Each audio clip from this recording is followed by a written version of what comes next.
Hello, children. I hope you all are safe and healthy at your home. And Unlock 5 is going on. We need to take some precautions related to COVID 19, like always wearing mask whenever we go out our homes, keep distance properly, wash your hands regularly, take healthy food, drink more and more water, etc. If we need to follow these rules strictly, we can win from COVID 19. So let's come back to our study and start the today topic, trial balance. Earlier I have explained the meaning trial balance and also objective of trial balance. Again I will revise. First, a trial balance. A trial balance is a statement showing the balances total of debit and credit, all the accounts in the ledger with a view to verify the arithmetical accuracy of posting into the ledger account. Trial balance is an important statement which help as preparing the position of financial statement like profit and loss account and balance sheet. तो जैसा कि मैंने आपको बताया कि trial balance का मतलब है कि जहां पर हम अपने सभी डेबिट और क्रेडिट जो अमाउंट्स हैं उनको टोटल और इक्वल लाने की कोशिश यहाँ पर करते हैं और इक्वल करते हैं। इसी के साथ साथ अगर हमारा जो ट्रायल बैलेंस है वो हमारी हेल्प करता है हमारे फाइनेंशियल स्टेटमेंट के जो अकाउंट्स हैं उनको प्रिपेयर करने के लिए, जैसे कि प्रॉफिट लॉस अकाउंट और बैलेंस शीट। ठीक है, इसके साथ मैंने आपको ऑब्जेक्टिव भी बताए थे। तो हमेशा अब जो हमारे ट्रायल बैलेंस है वहाँ पर in the debit side we always use all the assets always shown on the debit side, like cash at bank, bank balance, bills receivable, in short form BR, debtors, furniture, machinery, building, patents, goodwill, etc. And in credit side all the assets should be shown in credit side, like include bank overdraft, bank OD, bills payable, in short form BP, creditor, etc. Always capital shown in the credit side of the trial balance, drawing always shown in the debit side of the trial balance, purchase account always shown a debit balance, sale account always shown a credit balance, purchase return account always shown a credit balance, sales return account always shown as a debit balance. So all expenses and losses always shown on the debit balances, and all incomes and gains also shown in the credit side. तो यहाँ पर मैंने आप लोगों को बताया कि सबसे पहले जो हमारा ट्रायल बैलेंस है कि ट्रायल बैलेंस में हमें सबसे पहले ट्रायल लेना है कि हमारे सभी डेबिट और क्रेडिट जो कॉलम है वो इक्वल होने चाहिए। अगर वो इक्वल हैं तो वो हमारे लिए एक बहुत हेल्पफुल स्टेटमेंट बन जाएगा, और जो हमें हमारे फाइनेंशियल जो स्टेटमेंट है, जो फाइनेंशियल पोजीशन के लिए हमें स्टेटमेंट अपने प्रिपेयर करने हैं, profit loss account, balance sheet, उसमें वो हमारी हेल्प करेगा और जल्दी ही हमारे जो बाकी के फाइनेंशियल स्टेटमेंट के अकाउंट हैं वो भी वहाँ पर इक्वल हो जाएंगे और प्रॉपर मेंटेन हम कर लेंगे। इसी के साथ साथ जब हम ट्रायल बैलेंस को प्रिपेयर करेंगे तो हमेशा हमारे ट्रायल बैलेंस के कॉलम में डेबिट साइड में सभी एसेट्स को हम ऐड करेंगे। जो भी एसेट्स हमारे पास है जैसे लैंड, बिल्डिंग, फर्नीचर, मशीनरी, तो ये हमारी सब क्या होती है, एसेट्स होती है। इन सब की जो टोटल अमाउंट है वो हम हमेशा डेबिट साइड में लिखेंगे। इसी के साथ साथ हमारी जितनी भी लायबिलिटीज़ हैं उन सभी लायबिलिटीज़ की टोटल अमाउंट को हम शो करेंगे अपने क्रेडिट बैलेंस में, जिसे हम कहते हैं लायबिलिटीज़। ठीक है, इसी के साथ साथ कैपिटल अकाउंट को हमेशा हम क्रेडिट साइड में यूज़ करते हैं। क्यों? क्योंकि सपोज अगर आपको याद है तो जब हमने अकाउंटिंग इक्वेशन को जब हमने अकाउंटिंग इक्वेशन के फॉर्मेट के लिए काम किया था तो हमारा अकाउंटिंग इक्वेशन के फॉर्मेट में बताया जाता है कि A equals to liability plus capital. ये हमारा फॉर्मेट है अकाउंटिंग इक्वेशन का कि assets always should be equal to the liability plus capital, कि ये दोनों साइड क्या है, हमेशा इक्वल होनी चाहिए। तो जब सपोज यहाँ पर कैश हमारे पास है, एसेट है ये हमारा, जब हम इसको इन्वेस्ट करते हैं तो ये कहाँ बन जाता है, तो ये हमारा बन जाता है कैपिटल। हमारे पास जो कैश होता है वो हमारा एसेट है। अगर हमारे पास बैंक में पैसे हैं तो भी हमारी एसेट है। और जब हम इसको कहीं पर इन्वेस्ट कर देते हैं, मतलब कहीं हम इसको लगा देते हैं, तो वो क्या क्या बन जाती है, हमारी कैपिटल। तो ये हमारी डेबिट साइड है और ये हमारी क्रेडिट। तो इसका मतलब always capital shown in the credit side in the trial balance, कि हमेशा ट्रायल बैलेंस में भी जो कैपिटल है वो हमारी क्रेडिट साइड में शो होगी। इसी तरह से इसके बाद है ड्राइंग। तो ड्राइंग का मतलब है हमारा पर्सनल यूज़, कि जब हम कोई भी गुड्स या कोई भी पैसे अपनी फर्म से विड्रॉ करते हैं, अपने बिजनेस से विड्रॉ करते हैं, तो वो हमारी ड्राइंग है। तो ड्राइंग का मतलब है हमने जो कुछ भी सामान निकाला वो हमारा क्या है, डेबिट, वो हमारे पास आकर के प्लस हो रहा है। तो इसकी अमाउंट भी हमेशा आपकी डेबिट साइड में दिखाई दी जाएगी। ठीक है। इसी के साथ है purchase. Purchase, suppose you have to purchase a machinery, land और बिल्डिंग, ये सभी हमारी क्या है, जो भी हमने खरीदा वो सब हमारी क्या होती हैं, एसेट्स। तो जो भी हमने एसेट्स खरीदी तो वो हमारी क्या है, डेबिट साइड में लिखी जाएगी। इसी तरह से सेल्स। सेल्स का मतलब है कि जो भी हमने सामान बेचा, तो जो भी हमने सामान बेचा तो वो क्या है, हमारी सारी क्रेडिट साइड में यूज होंगी। ठीक है बच्चे। तो इस तरह से अभी हमने ट्रायल बैलेंस के बारे में बताया। अब हम उसके फॉर्मेट को भी मैंने बताया था कि किस तरह से हम ट्रायल बैलेंस का जो है फॉर्मेट प्रिपेयर करते हैं। Account title, LF ledger folio, debit balance और क्रेडिट बैलेंस। अकाउंट टाइटल का मतलब पर्टिकुलर भी है कि कौन से अकाउंट की डिटेल यहाँ पर हम फिल करने वाले हैं। LF का मतलब है लेजर फोलियो, कि जो भी ट्रांजेक्शन्स है, जो भी अकाउंट है, उनका जो टोटल अमाउंट डेबिट या क्रेडिट साइड में यूज़ होना है उसको हम क्रॉस चेक करते हैं LF से। और LF का मतलब ये भी है कि जो भी यहाँ पर हम शो कर रहे हैं अमाउंट, वो हम कहाँ से कैरी करके लाए हैं, वो हम कैरी करके लाए हैं लेज़र से। ठीक है। तो इसलिए यहाँ पर LF को मेंशन किया कि जो LF लेज़र के जो टोटल अमाउंट होती है उसी को हम डेबिट या क्रेडिट साइड में यूज़ करते हैं अकॉर्डिंग टू द ट्रांजैक्शन। ठीक है। चलिए, अब जैसे हमने यहाँ पर एक फॉर्मेटिंग के लिए एक क्वेश्चन भी देखा था कि account title, LF laser folio, debit and credit balance. Capital अभी मैंने बताया कि ऑलवेज क्रेडिट साइड में यूज होगा। Land and building, plant and machinery, equipment, furniture, cash in hand, cash at bank, debtor, bill receivable. Bill receivable का मतलब है कि आपसे किसी ने कोई सामान उधार में खरीदा है और अभी आपको उससे बिल रिसीव होने हैं, तो ये आपको पैसा मिलेगा, तो इसका मतलब ये आपके डेबिट है।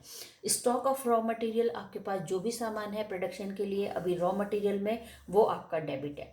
स्टॉक ऑफ फिनिश गुड, जितना भी आपके पास स्टॉक है, जो फिनिश गुड है, पूरा प्रॉपर तैयार हो चुका है सेल करने के लिए, वो भी अभी तक आपके स्टॉक में है, इसका मतलब आपके पास है, स्टोर रूम में है, तो वो भी आपका डेबिट है। परचेज, जो भी आपने खरीदा गुड्स, वो आपका डेबिट है। कैरेज इनवर्ड, जो भी आप सामान खरीद करके लाते हैं, जिस पे आप खर्च करते हैं, तो वो भी आपके डेबिट एक्सपेंसेस है। इसी तरह से कैरेज आउटवर्ड, जो भी आपने बाहर भेजने के लिए खर्चा किया, किराया दिया, वो सब आपके कैरेज आउटवर्ड है। सेल्स, जो भी आपने सामान बेचा, तो वो क्या हो गया आपका माइनस। सेल्स रिटर्न, क्या हो रहा है आपका, सेल्स रिटर्न मतलब आपने कोई सामान अभी बेचा था, उसके बाद वो वापस आ चुका है, तो वो आपका प्लस डेबिट हो गया। परचेज रिटर्न का मतलब आपने सामान खरीदा, तो आपके पास सामान जो खरीदा वो क्या हो रहा है आपका, यहाँ पर प्लस हो रहा है। इसी के साथ साथ इंटरेस्ट पेड, हम पेड कर रहे हैं, तो ये हमारी क्या है, हमारी एक्सपेंसेस है, तो ये हमारे डेबिट साइड है। Commission, discount receive, salary, long term loans. तो इस तरह से इन्हीं ट्रांजैक्शंस के अकॉर्डिंग हम अपने क्वेश्चन को यहाँ पर मेंटेन करेंगे। तो चलिए देखते हैं एक एग्जांपल। सबसे पहले, so when we will prepare trial balance, we always use the total amount for the ledger, कि जब भी हम ट्रायल बैलेंस को बनाते हैं तो हम उसके लिए लेज़र की जो टोटल बैलेंसिंग अमाउंट है उसको हम यूज़ करते हैं। तो जैसे यहाँ पर ये सब क्या है, देखिए, Rawat capital account, Rohan account, machinery account, Rahul account, next sales account, cash account, wages account, depreciation account, these are the ledgers. तो ये आप लोगों को पता है कि ये सब हमारे क्या है, लेजर है। इससे पहले हमने इसकी क्या बनाई, जनरल एंट्री। तो ये हमारे लेजर हैं। इन लेजर की जो बैलेंसिंग अमाउंट है वो हमारे ट्रायल बैलेंस में ट्रांसफ़र होगी और उसके बाद हम चेक करेंगे कि हमारे डेबिट और क्रेडिट के जो कॉलम हैं वो इक्वल हो रहे हैं या फिर नहीं। और अगर हो रहे हैं तो हमारी एक्यूरेसी है, लेकिन अगर वो इक्वल नहीं हो रहे हैं तो इसका मतलब कहीं ना कोई एरर है, और जिसके बाद हम उनको ढूंढ करके सही करेंगे, रेक्टिफाई करेंगे। ठीक है, तो यहाँ पर सबसे पहले हमारे पास लेजर है रावत कैपिटल अकाउंट। तो रावत कैपिटल अकाउंट में जनवरी 1 को बैलेंस जो है 60,000 है। तो देखते हैं ट्रायल बैलेंस में इसको किस तरह से लिखा है। Trial balance as at March 31, 2014 using total method. So children, इससे पहले मैं आपको एक चीज़ और बताती हूँ कि ट्रायल बैलेंस जो है उसको बनाने के लिए यहाँ पर 3 मेथड है। First method total method, first method is also called total method. Second balance method and next total plus balance. तो ये ट्रायल बैलेंस को बनाने के 3 मेथड हैं। First total method, next balance method और थर्ड है total plus balance method. Total method का मतलब है कि सपोज डेबिट और क्रेडिट ये दोनों ट्रांजैक्शन है। डेबिट की भी मैंने आपको 1 लाख की ट्रांजैक्शंस अमाउंट दी हुई है अलग अलग अकाउंट की। ठीक है, प्लांट मशीनरी बिल्डिंग, इस तरह से मैंने आपको 1 लाख रुपीज़ की अमाउंट दी। इसी तरह से मैंने यहाँ पर 1 लाख रुपीज़ के आपको टोटल। तो जब आपके डेबिट और क्रेडिट दोनों जो साइड हैं वो इक्वल हो जाती हैं और आपको कोई डिफरेंस नहीं आ रहा, इसका मतलब है कि XYZ कि आपके पास XYZ की क्वेश्चन से रिलेटेड सारी ट्रांजेक्शन्स प्रोवाइडेड हैं। बस आपको वहाँ पर उनको मेक ओवर करना है डेबिट कॉलम में या फिर क्रेडिट कॉलम में। इसका मतलब है कि मैंने एक क्वेश्चन सपोज आपको ऐसा दिया है टोटल मेथड, और ये हमेशा हम क्वेश्चन में लिखेंगे कि prepare a trial balance with the help of total method, prepare a trial balance with the method of balance method. तो ये जो क्वेश्चन है कि यहाँ पर आपको क्वेश्चन में मेंशन करके दिया जाएगा और हमेशा दिया जाता है कि ट्रायल बैलेंस को आपको कौन से मेथड से प्रिपेयर करना है, टोटल मेथड से प्रिपेयर करना है, बैलेंस मेथड से, या फिर टोटल प्लस बैलेंस। इसका मतलब है टोटल मेथड का मतलब कि जब क्वेश्चन में मैंने आपको डेबिट और क्रेडिट दोनों कॉलम से रिलेटेड सारी ट्रांजैक्शंस प्रोवाइड की हैं और बस आपको क्वेश्चन में करने के लिए कहा है कि दोनों साइड्स को इक्वल करके मुझे दिखाइए, तो इसका मतलब सिर्फ आपको वहाँ पर दोनों साइड को टोटल करना है और इक्वल करना है। ठीक है, बैलेंस मेथड का मतलब है कि सपोज मैंने आपको डेबिट साइड की 1 लाख रुपीज़ की ट्रांजैक्शन जो है वो प्रोवाइड कर दी।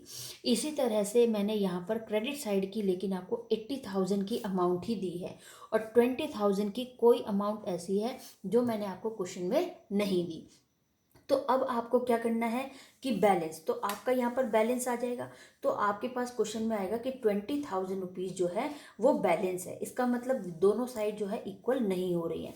तो वो बैलेंस किस चीज़ का है, ये आपको यहाँ पर एक एरर हो गया आपके लिए कि हमारा डेबिट कॉलम तो 1 लाख का टोटल हो रहा है और क्रेडिट कॉलम में 20,000 का डिफरेंस आ रहा है। तो डिफरेंस का मतलब कि ये शॉर्ट हो रही है अमाउंट। तो ये 20,000 रुपीज़ किस वजह से शॉर्ट हो रही है, इसके लिए हमें अपने लेजर्स को चेक करना पड़ेगा।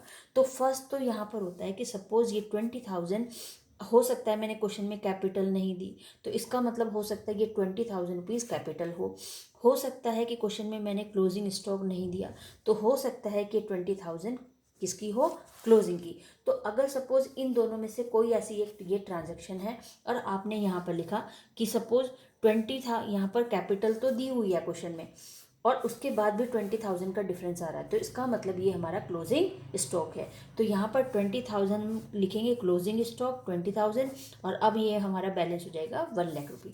तो बैलेंस मेथड का मतलब है कि जब किसी भी एक साइड में डेबिट में या क्रेडिट में एक डिफरेंस आएगा तो हम कहेंगे कि ये बैलेंस मेथड है, और वहाँ पर जो भी डिफरेंस वैल्यू होगी उस डिफरेंस वैल्यू के लिए हम जो पर्टिकुलर ट्रांजैक्शंस हैं, जो अकाउंट है, उसको हम वहाँ पर मेंशन करेंगे। It should be related capital, machinery, closing stock, these are. ठीक है, और अगर दोनों साइड इक्वल हो रही है, सारी ट्रांजैक्शंस आपको प्रोवाइडेड है और सिर्फ आपको टोटल करना है, तो ये आपका टोटल मेथड है। इसके बाद है थर्ड मेथड कि टोटल प्लस बैलेंस मेथड। कि फर्स्ट मैंने आपको कहा कि टोटल करके दिखाइए उसी क्वेश्चन में, और उसके बाद बैलेंस अगर आ रहा है तो मुझे बैलेंस भी शो करिए। तो यहाँ पर हमारी एनसीईआरटी की बुक में एक न्यूमेरिकल क्वेश्चन है इसी से रिलेटेड, चलिए अब उसको देखते हैं। ठीक है, so the trial balance under the three method is illustrated below, कि यहाँ पर 3 मेथड से जो है ट्रायल बैलेंस को बनाया गया है। First, trial balance as at March 31, 2014 using total method. Using total method की account title LF debit column और क्रेडिट कॉलम। रावत, अब हम देखते हैं कि ये टोटल मेथड है, इसका मतलब कि हमारे पास क्वेश्चन से रिलेटेड सारी ट्रांजैक्शन जो है प्रोवाइडेड हैं, और सिर्फ हमें क्या करना है, दोनों साइड को इक्वल करना है। समझ आ रहा है क्वेश्चन? तो ट्रायल बैलेंस में फर्स्ट मेथड है टोटल मेथड। इसका मतलब है कि आपके पास क्वेश्चन से रिलेटेड सारी ट्रांजैक्शंस जो हैं, देखिए इसीलिए मैं इसको हाइड कर रही हूँ कि सारी जो ट्रांजैक्शंस है वो आपको प्रोवाइड की गई हैं, और डेबिट और क्रेडिट कॉलम में कुछ अमाउंट जो है मैंने ट्रांजेक्ट की है, और आपको अब यहाँ पर टोटल करना है। दोनों मेथड में टोटल करना है कि दोनों साइड हमारी इक्वल है या नहीं, तो इसे हम टोटल मेथड क्वेश्चन कहेंगे। ठीक है, तो अब पीछे देखते हैं कि रावत के लिए 60,000 क्रेडिट है। जहाँ पर देखिए हमारे पास एक यहाँ पर लेज़र है। फर्स्ट हमारा जो लेज़र है वो स्टार्ट हो रहा है रावत कैपिटल अकाउंट।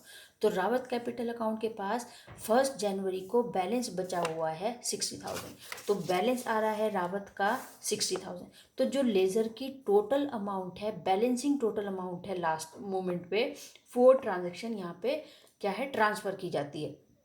नेक्स्ट है रोहन। रोहन के पास देखते हैं, रोहन के पास क्या है बैलेंस, 1 जनवरी 20,000। ठीक है, और यहाँ पर है उसके बाद है परचेज 50,000। तो यहाँ 1 जनवरी के बाद परचेज है 50,000, बैलेंस ब्रॉट डाउन है पिछला 10,000 का। टोटल रोहन के अकाउंट में जो ट्रांजैक्शन हो रही है वो 60,000 की है, और बैलेंस ब्रॉट डाउन है 20,000। तो यहाँ पर देखते हैं कि जो रोहन है, रोहन के पास कितना है, 40,000 प्लस 60,000। तो रोहन के पास 40,000 कैश, कि रोहन को कहीं से कैश मिला 40,000 का, और उसके बाद 60,000 रुपीज़ का क्या है इसके पास बैलेंस है। ठीक है, तो इस तरह से यहाँ पर 40 का इसको कैश मिल रहा है, और बैलेंस जो इसके ऊपर ड्यू है वो है 60,000। तो बैलेंस ब्रॉट डाउन 10, और परचेज प्लस खरीदा है कुछ सामान 50,000 का, और उसके बदले में 60,000 की जो है पेमेंट इसको करनी है किसी चीज़ के लिए। तो 60,000 रुपीज़ यहाँ पर आ रहा है। मशीनरी 20,000 और 3,000। अब यहाँ पर देखिए मशीनरी, ये हमारा मशीनरी का लेज़र है। मशीनरी सपोज़ हमने मशीन खरीदी 20,000 की, डेप्रिशिएशन का मतलब है उस पर लॉस हो गया 3,000 का, तो बैलेंस की जो बैलेंसिंग अमाउंट है मशीन की वो है 17,000। तो यहाँ पर आ रहा है मशीनरी 17,000। देखिए क्वेश्चन में मशीनरी कितने की थी, 20,000 की, और डेप्रिशिएशन कितना है, 3,000 का। ठीक है, तो इस तरह से इस क्वेश्चन को आप लोग पढ़िएगा। मैं आपको एक क्वेश्चन करके दिखाती हूँ कि जहाँ पर हमने टोटल किया, सिर्फ ट्रांजैक्शन हमारे पास डेबिट और क्रेडिट दोनों कॉलम की थी, और हमने दोनों को इक्वल में लाया। इसके बाद हमने बैलेंस मेथड की देखा कि कोई अमाउंट है जो बैलेंस में चल रही है, तो यहाँ पर ये बैलेंस मेथड का क्वेश्चन है। इसके बाद है टोटल कम बैलेंस मेथड, कि debit column credit column, debit column credit column, किसमें परचेज रिटर्न जितना भी है, ये क्वेश्चन आप लोग पढ़िएगा। मैं एक इजी क्वेश्चन जो है वो बताती हूँ, और किस तरह से क्वेश्चन आता है ये भी है। यहाँ पर एक एग्जांपल है, indicate against each amount whether it is a debit और क्रेडिट बैलेंस। बस हमें इसी तरह से क्वेश्चन आपको मिलेगा। ठीक है, तो इस क्वेश्चन में आपको सिर्फ ये बताना है कि इनमें से कौन सी ट्रांजैक्शंस डेबिट में लिखी जाएगी और कौन सी ट्रांजैक्शंस हैं जो क्रेडिट में यूज़ होंगी। इसी के साथ आपको क्या बनाना है, प्रिपेयर अ ट्रायल बैलेंस। ठीक है, तो आपको क्या बनाना है इससे, ट्रायल बैलेंस। तो अब हम इससे ट्रायल बैलेंस बनाते हैं। So children start the question. Question is capital first, particular, particular भी लिख सकते हैं, अकाउंट टाइटल भी लिख सकते हैं, पर्टिकुलर डेबिट और क्रेडिट कॉलम। ठीक है, तो सबसे पहले हम इसको फॉर्मेट, ये हमारा फॉर्मेट है, पर्टिकुलर लिख सकते हैं या फिर अकाउंट टाइटल कुछ भी लिख सकते हैं। ठीक है, डेबिट कॉलम और क्रेडिट कॉलम, डेबिट में आपकी जितनी भी एसेट्स हैं वो लिखी जाएगी, क्रेडिट में जितनी भी आपकी लायबिलिटीज़ हैं वो आप यहाँ पर रिकॉर्ड करेंगे। इसी के साथ साथ जितनी भी आपके एक्सपेंसेस या लॉसेस होते हैं वो भी इधर ही आते हैं, और जितने भी आपके इनकम या फिर गेन्स होते हैं वो सब लायबिलिटी साइड में रिकॉर्ड किए जाते हैं। तो इसी इन बस एक ये फॉर्मेट है जिस बेस पे हमें ट्रायल बैलेंस को इक्वल करना है। तो सबसे पहले हमारे पास कैपिटल। तो कैपिटल अभी मैंने आपको बताया कि कैपिटल की अमाउंट है 1,00,000 rupees. Capital always shown in the credit side, तो always shown in the credit side, credit side है। इसके बाद है ड्राइंग 16,000। ड्राइंग के लिए आपको बताया कि ड्राइंग हमेशा हमारी यूज़ होती है डेबिट साइड में, amount is 16,000। Next machinery. Machinery आपकी एसेट है तो ये आपका डेबिट है। Machinery 20,000 in debit side. Next sales. Sales आपने सामान बेचा तो इसका मतलब ये आपका क्या हुआ, सामान गया। आपके पैसा मिलेगा जब आपको चेक मिलेंगे या पेमेंट मिलेगी, तो जो भी आपकी सेल्स है वो आपकी क्रेडिट साइड में यूज़ की जाएगी। तो यहाँ पर सेल्स है, सेल्स की अमाउंट है 2,00,000 रुपीज़। नेक्स्ट है हमारे पास परचेज। परचेज 2,10,000। परचेज आपने खरीद करके कुछ सामान लाए हैं तो ये है 2,10,000 की आपकी purchasing. Next cell return. Cell return है हमारा तो ये है 20,000। सेल रिटर्न का मतलब आपने कोई सामान बेचा था और वो आपके पास वापस आ चुका है, तो ये आपकी एसेट बन चुकी है और आपके पास ये डेबिट साइड में होगी, लॉस हुआ आपको, ठीक है। नेक्स्ट है परचेज रिटर्न 30,000। अब यहाँ पर परचेज रिटर्न है तो इसका मतलब हमने कुछ सामान खरीदा था लेकिन वो किसी रीज़न की वजह से हमें वापस करना पड़ा, तो ये हमारा क्या होगा, क्रेडिट होगा 30,000 रुपीज़। नेक्स्ट है यहाँ पर वेजेस। वेजेस का मतलब है 40,000। वेजेस हमारे एसेट्स होते हैं, हमारे एक्सपेंसेस होते हैं, तो ये है 40,000, ठीक है। नेक्स्ट है यहाँ पर गुडविल। गुडविल 60। अभी बताया था कि गुडविल भी हमेशा हमारी डेबिट साइड में ही यूज़ होगी, हमारी एसेट है गुडविल, ठीक है। हमारा नाम है, हमारे नाम का पैसा है तो वो हमारी एसेट है। Next interest received 15,000। इंटरेस्ट हमें क्या हो रहा है, रिसीव हो रहा है, तो इंटरेस्ट रिसीव हो रहा है तो ये इसका मतलब ये हमारी क्या है, इनकम, ठीक है। तो ये हमारी क्या हो जाएगा, हमारा क्रेडिट साइड में आ जाएगा। नेक्स्ट है इसके बाद इंटरेस्ट रिसीव के बाद है डिस्काउंट अलाउड। तो डिस्काउंट अलाउड हम कर रहे हैं, डिस्काउंट अलाउड। देखिए आपने किसी अपने सामान पर किसी को डिस्काउंट दिया तो इसका मतलब आपको क्या हुआ, लॉस, तो ये आपका डेबिट हुआ क्योंकि ये आपका लॉस है, ठीक है। नेक्स्ट है बैंक ओडी 22,000। बैंक ओडी, तो बैंक ओडी का मतलब है ओवरड्राफ्ट। तो ओवरड्राफ्ट तो हमारे हमेशा हमारी लायबिलिटी होती है, जब हमने बीएसआर में भी पढ़ा है। तो बीओडी हमारी कितनी है, 22,000 की हमारी ओवर लायबिलिटी है, ठीक है। नेक्स्ट है यहाँ पर बैंक लोन ऑल्सो लायबिलिटीज। तो बैंक लोन भी हमारी क्या है, लायबिलिटीज है। बैंक लोन है हमारी अमाउंट 90,000 लायबिलिटीज। नेक्स्ट है हमारे पास डेप्टर्स। डेप्टर्स मतलब जो हमें पैसा देंगे, हमें पैसे देंगे तो हमारी क्या बन जाएगी, एसेट। नाथू और उसके बाद है रूपा। तो नाथू से हमें मिलने वाले 55,000, रूपा से मिलने वाले 20,000। तो हमारे पास दो डेप्टर हैं जिनसे हमें पैसा मिलेगा, एक है नाथू और इसके बाद है एक रूपा। तो एक से हमें मिलेगा 55,000 रुपीज़, नाथू से 55,000 हमें रिसीव होंगे और 20,000 हमें रिसीव होंगे रूपा से। नेक्स्ट है हमारे पास क्रेडिटर। क्रेडिटर का मतलब जिसे हम पैसे देंगे, जिसके लायबिलिटी हमारे ऊपर ड्यू है। रीना को हमें 35,000 देने हैं और गणेश को हमें 25,000 रुपीज़ देने हैं। तो यहाँ पर हमारे जो क्रेडिटर हैं, क्रेडिटर भी हमारे पास 2 हैं, एक है हमारे पास रीना और सेकंड है हमारे पास गणेश। तो यहाँ पर हमें रूपा को जो है पेमेंट करनी है 35,000 की, लायबिलिटी हम पर ड्यू है इसकी, और नेक्स्ट है 25,000 गणेश की, ठीक है। अब इसके बाद है हमारे पास ट्रांजैक्शन कैश 54,000। तो कैश हमारी एसेट है, ये हमारे डेबिट साइड में यूज़ होगी, अमाउंट है 54,000। लास्ट है हमारे पास स्टॉक ऑन अप्रैल 1। इसका मतलब है ये ओपनिंग स्टॉक है और इसकी अमाउंट है 16,000। तो स्टॉक है हमारे पास ओपनिंग बैलेंस, और ये है हमारा ओपनिंग बैलेंस 16,000। तो जब हम यहाँ पर अब देखिए, ये हमारे पास एक क्वेश्चन था।